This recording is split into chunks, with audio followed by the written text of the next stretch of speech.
Welcome back to session 4 of this course on spiritual gifts. We're glad that each and every one of you is back with us, those in our class and those who are watching by video. In the last session, I talked a little bit about God's way to know our spiritual gifts. I mentioned that taking a spiritual gifts test or inventory probably isn't the best way.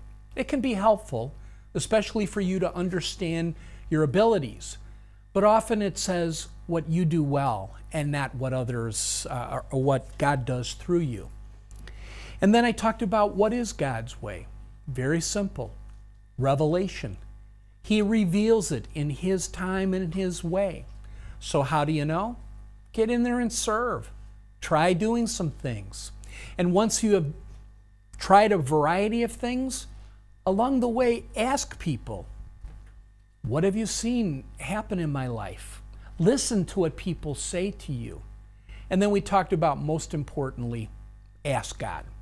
That God will tell you if you just take the time and in faith ask Him and listen to His answer.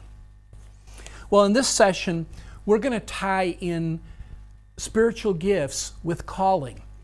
That was the beginning of our session, session 1. And spiritual gifts, just by itself, will not have impact. Spiritual gifts have to be tied to something, as you'll see in this session. You may remember the movie The Wizard of Oz. One of my favorite movies as a child. Though I have to admit, whenever the Wicked Witch of the East got on there, West or whatever it was, she scared me. I would listen to the music, dun, dun, dun, dun, dun, dun, dun, dun, dun, and I'd want to run from the room. But The Wizard of Oz is an all-time favorite for many, many people. You know, it was produced in 1939, and interestingly enough, it did not win an Academy Award.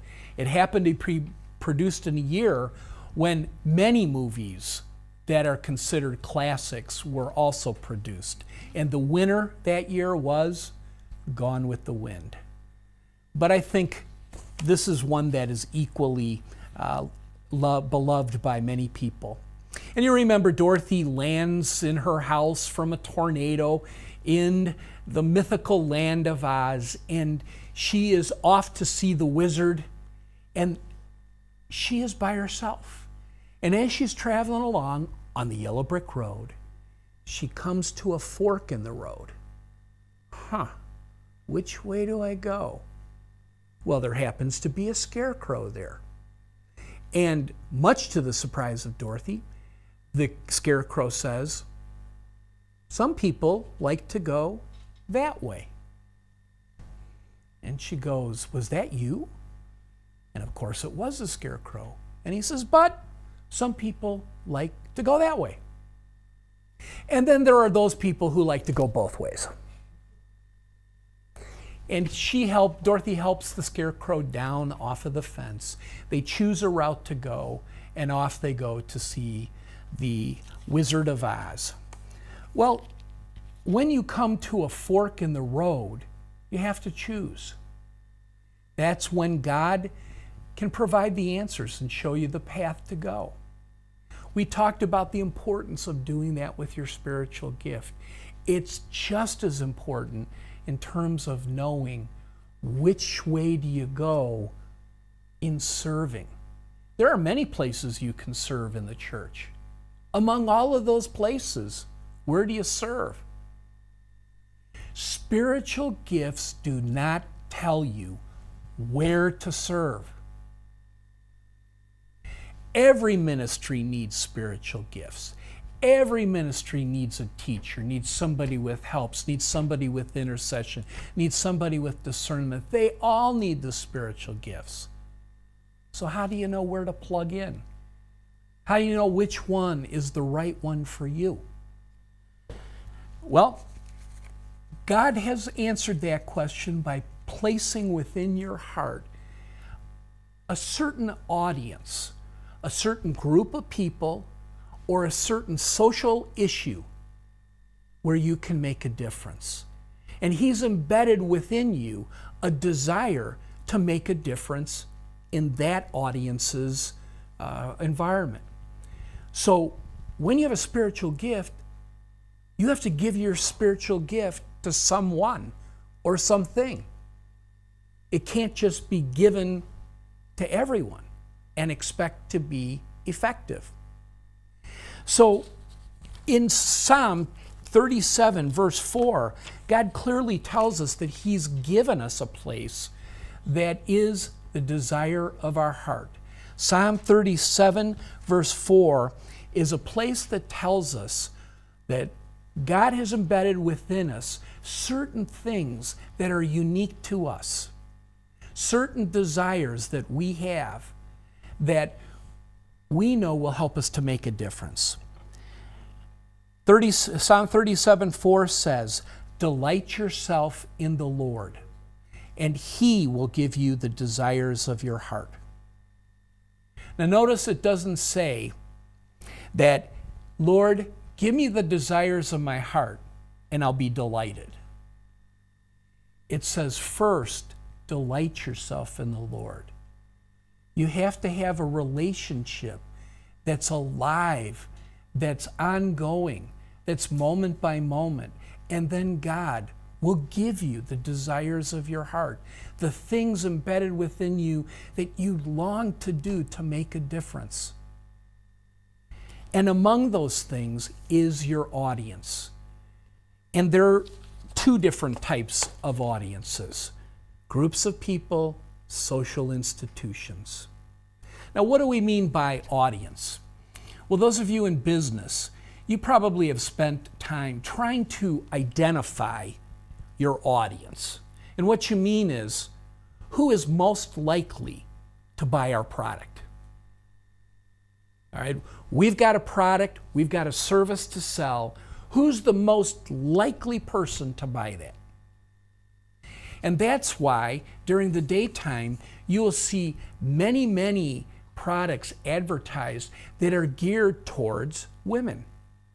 Because even though women are making inroads into the marketplace, breaking the glass ceiling, there are still many women who are home with their children during the day or who are home by choice, and they have certain things they're interested in that men would not necessarily be interested in. I'm not particularly concerned about pantyhose and which ones should I wear, or cosmetics and which ones should I use, or which soap is going to make my clothes the brightest. However, those women who are at home, that's very important to them. And so the audience for those products would be women. When do you reach the women? You reach them in the daytime. How about when a sporting game is on? When you're watching football, or when you're watching cricket, or when you're watching any sport you enjoy. What kinds of products are advertised then? Cars and beer. All right? Why? Because that is what men like. And men are watching the sports for the most part. So an audience is, we have a product, we have a service. Who is our audience, and when are they most likely to be receptive to our message? Well, the same thing applies in the church. We're not selling a product. We're not selling a service. In the sense, the audience is, who do you give your gift to? You can give it to everybody, but you will spread your effectiveness out. Think of a bullseye, a target, all right? Round target, you've got several different rings, you've got the bullseye in the center. The idea is, hit the bullseye. The bullseye is your audience. Now, if I use my spiritual gift and I don't use it on my bullseye audience, it'll still have some impact if it lands out here on this part of the target or over here or over here. But I want it to hit the bullseye because that's where it'll be most effective. So it's a matter of identifying your bullseye. Well, one group that is related to your bullseye happens to be groups of people. So as I share this with you, think about how God has used you. Where has He drawn your heart like a magnet towards a group of people? That when you're with this group of people, you come alive. You enjoy being with them. You want to spend time with them. You hope to have some impact in their lives. All of us have some group that kind of lines up with that. One would be people of a certain age. There are some people who love working with children. Children make them come alive. There's something about kids. I have been in many places in the world, and the one thing I can tell you is kids are kids no matter where you go. They want to run and laugh and play, sometimes fight. Kids are kids, and some people come alive when they're with them. And other people say, I really want to work with adults. Or I kind of like teenagers, you know, they're just developing, I still can have impact on them. Other people say, you know, when I want to work with people is as they're older because their health begins to decline and they're not as sharp as they used to be, and I'd like to help and assist them. Somewhere along the line, there's a group for you. And it may be one of those, but that's not the only place. It can also be gender. All right? Typically, males may be drawn to working with other males. I know many people who have a heart to help men become men of God. And they just know how to draw men together, doing activities, having fun. And there are women who have a similar role with women. And truthfully, it's a lot easier for the women, because God has kind of wired women up to come together and to support one another. Guys have been taught along the way that we have to compete with each other. You know, that somebody's got to be number one, somebody's got to be alpha dog. And so we don't necessarily find it as easy to trust other men because they'll have the competitive advantage. But there are people who either are drawn to working with men, working with women. It usually doesn't work where men with women, women with men. That's more about dating relationships and marriage. But there's also another category of age group groups of people that has to do with life experiences. And often the people that you're drawn to are the people where you've shared a similar life experience. For example, if a person gets divorced and they go through the process of recovery and moving on with their lives, guess who their heart is sensitive to? Other people who have gone through a divorce. I've gone through the loss of my wife.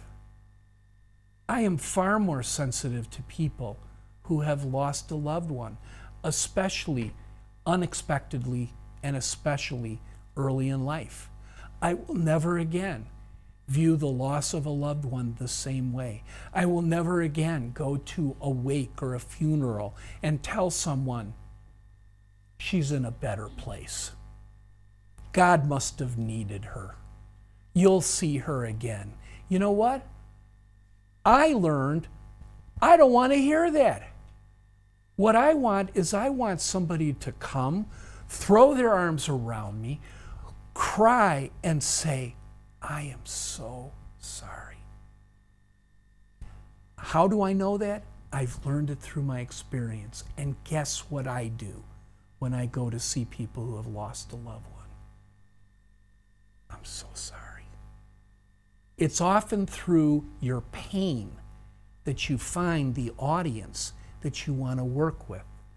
And you can pick anything. It could be an addiction that you've gone through, alcoholism, and you're a recovering alcoholic, and now you want to help other recovering alcoholics to overcome this particular disease. It may be you've adopted a child because you couldn't have a child on your own.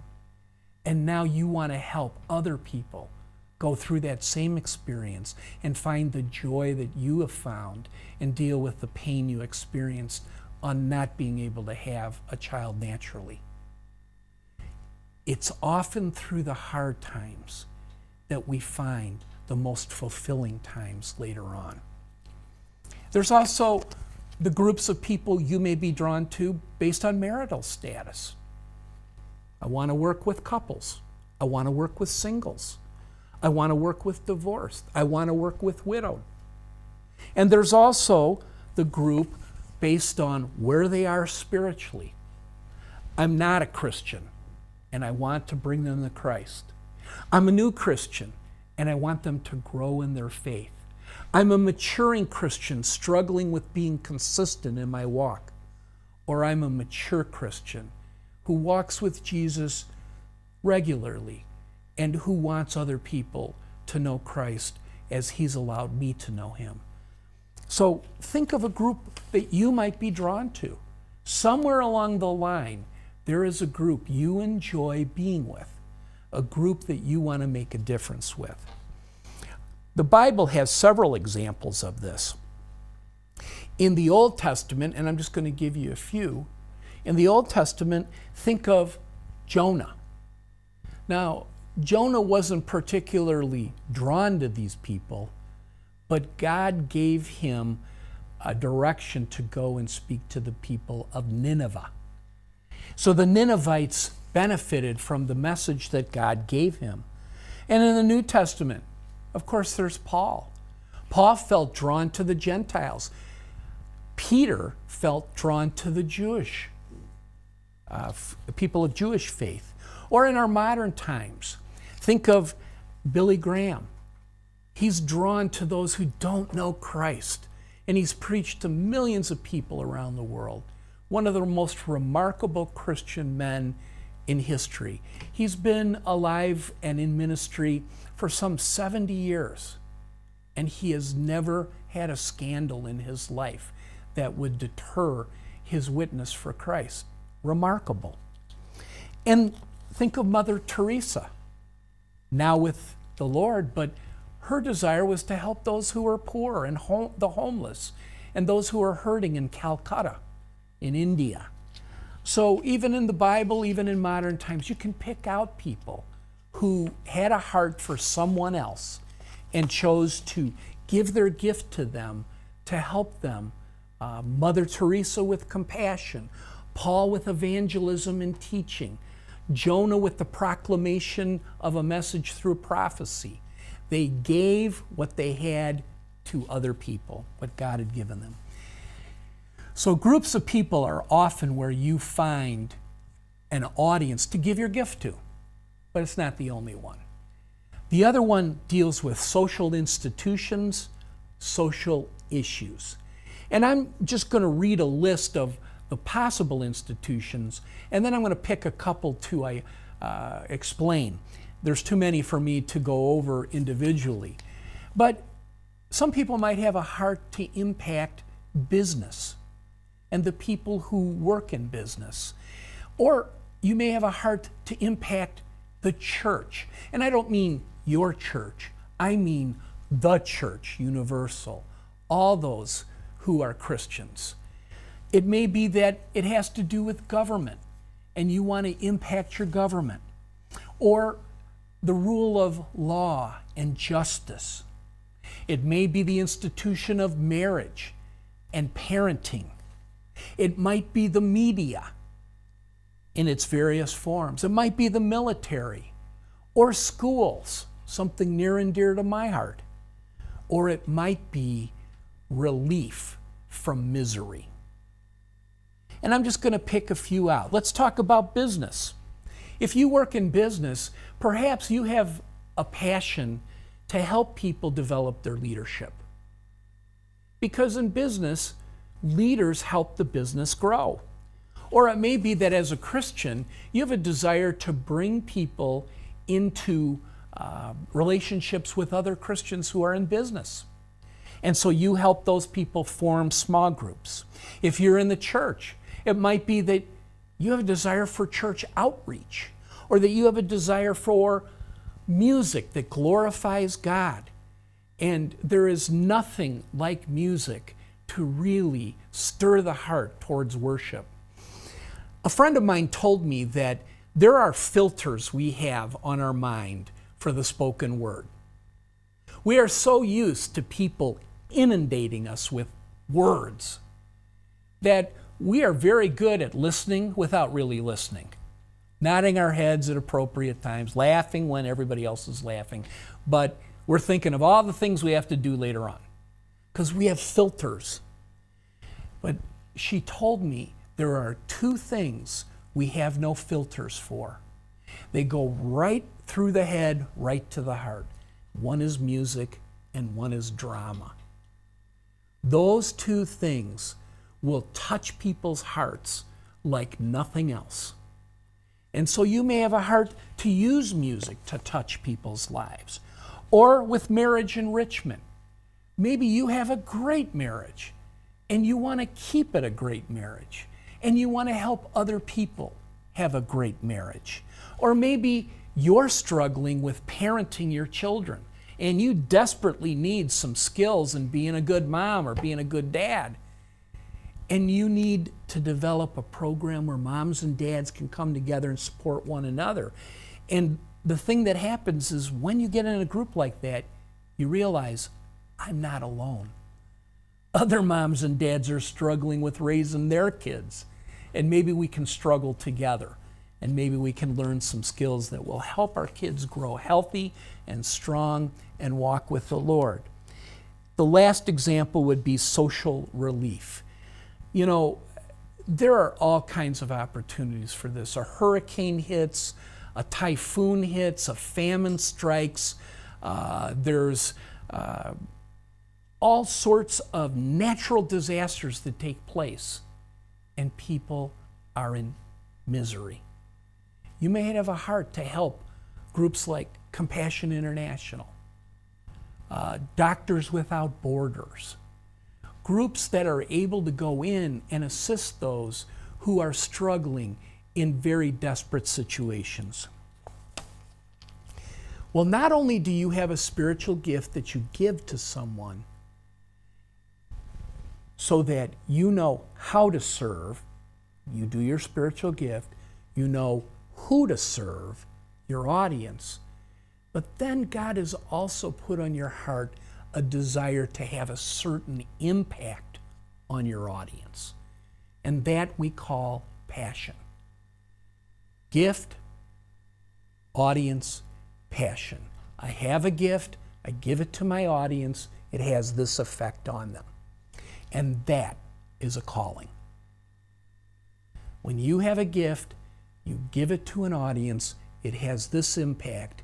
That is why God has put you here. I said 80% was spiritual gift. I would say 10% is the audience. And the other 10% is the passion, the impact you have on them. We strive to serve the contemporary Christian community with a variety of Christian educational and evangelistic resources. To see TVS Seminary's database, please visit tvsseminary.com. I will explain a little bit about my own. My gift, as I've told you, is teaching. And as I've looked at the opportunities God has given me and the groups that I'm drawn to, it consistently is Christian adults. I've worked with children. I like children, but I don't feel drawn to working with children full time. I've tried working in ministries that deal with building relationships among men. I liked it, but it didn't really energize me. But when I work with Christian adults and I teach Christian adults, there's something that happens. And what do I want to have happen? What would be the impact? That they would know their unique purpose in life. That's what God has put me here on earth to do. That's why I take up space on earth. That's why I breathe the air. And that's why God has allowed me to work with you, because that is my calling. So as you look at your life, not only look at what is my spiritual gift, what is the audience, but what is the passion that I have? How did I come to know that this was mine? I got alone with God for a half day at the suggestion of a friend. And he told me, go spend time alone with God and go with a question. And when you have that question, think of a part of Scripture that might have to do with that question. Spend time reading the passage over and over again, taking notes, praying through it, asking God to show you. So I got alone in a state park. It happened to be a day where it was pouring rain, which was good because nobody else was there. I sat under a sheltered picnic table and I asked God this question: why am I here on earth? You know, just a small question for God to answer. Why am I here on earth? Well, at the suggestion of my friend, I took the upper room discourse where Jesus is with his disciples for the last time. It goes from John 13 to John 17. And I'm reading and I'm studying and I'm praying and I'm singing and I'm worshiping and I'm walking, you know, to just enjoy creation. And nothing's coming. And right at the end of the day, God leads me to a verse, John 17:4. And I'm just reading along. I'm not expecting anything to happen. It's just like, okay, I'm here. This is the end of it. I've gone through this about 3-4 times already. And as I get to John 17:4, I felt the hair on the back of my neck, which I do have, by the way, not just hair up here. And I knew that God was going to say something to me. And he said, I've brought you glory on earth by completing the work you gave me to do, a verse that I used previously. And suddenly I realized Jesus had work to do. Only Jesus could do it. And when Jesus did it, God received glory. And I went, that's it. I'm supposed to teach people to do their unique work that only they can do so God receives glory. And it was like the sky parted, my eyes opened, and I recognized this is what God had prepared me to do. I have a gift of teaching. I love to teach adults, and I am to show them that just like Jesus, you have work to do. Only you can do it. And when you do it, God receives the glory, and you will hear, well done. So how does all of that become effective? How does it actually take place? Well, that has to do with our next session on the Holy Spirit.